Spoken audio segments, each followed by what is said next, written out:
And we are learning new information about the China Eastern flight that crashed in March, killing all 132 people on board. Investigators now say the black box from that flight shows evidence suggesting that the crash was intentional.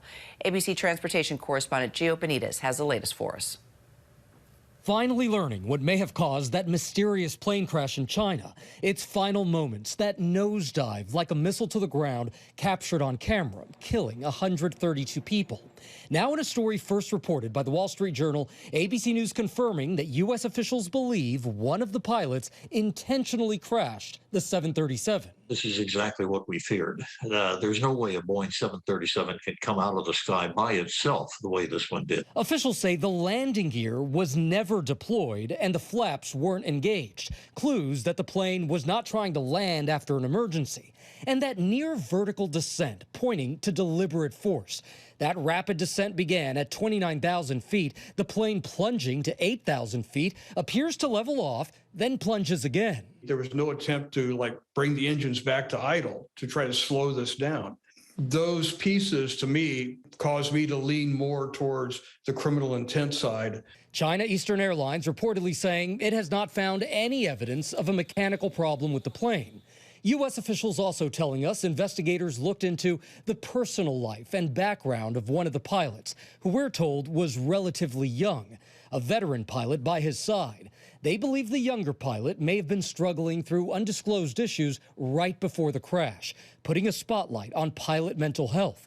In 2015, the co-pilot on a German Wings flight locked the other pilot out of the cockpit and brought down the plane in the French Alps, killing 150 people. He had been previously treated for suicidal tendencies. And in 1999, the co-pilot of an Egypt Air flight intentionally crashed off the coast of New England, killing 217. We've got to be much more aggressive now in the international community in finding out how we can make sure it never, ever happens again.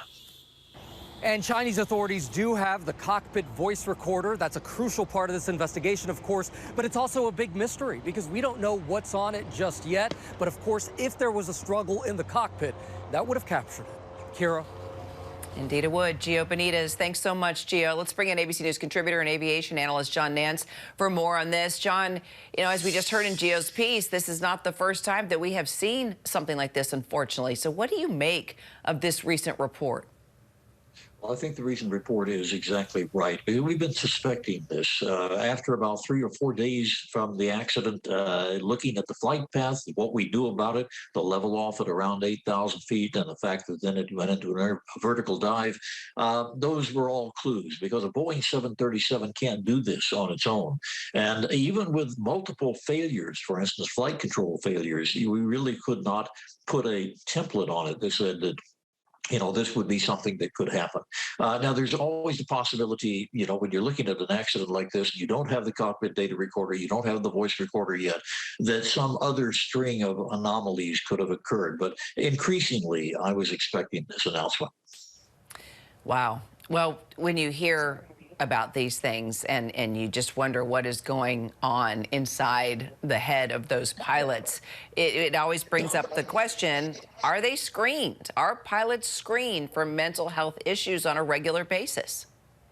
Not on a regular basis. Basically, when you are employed by an airline, especially in North America, if not all over the world, you're screened and given a very, very meticulous look, so to speak. But after you get on the line, it's really the other pilots and your seniors who are kind of watching you, not in a Soviet Union type of way, watching to make a case against you for anything, but just aware of your demeanor. That is probably not going to be enough in the future because we're not catching these, and this one is just one too many. Well, and reading this report and hearing from investigators saying that they believe this, pilot intentionally put the plane in a nosedive, is there even a safety mechanism on these planes, John, to prevent something like that? The most effective safety mechanism may be something very simple, and that is that when one pilot gets up to get out of the cockpit for physiological reasons, another crew member, flight attendant, steps in so that there's no lone pilot up there at any given time. Now, we don't know, of course, the details of what happened here, whether it was a captain struggling with a co-pilot or vice versa, or whether it had to do with one out of the cockpit, as in German wings. But definitely, we're going to have an international get-together, so to speak, to find ways to prevent this from ever happening again. Even if it's 1 in a billion flights, that's too many. Yeah, agreed. John Nance, thanks so much.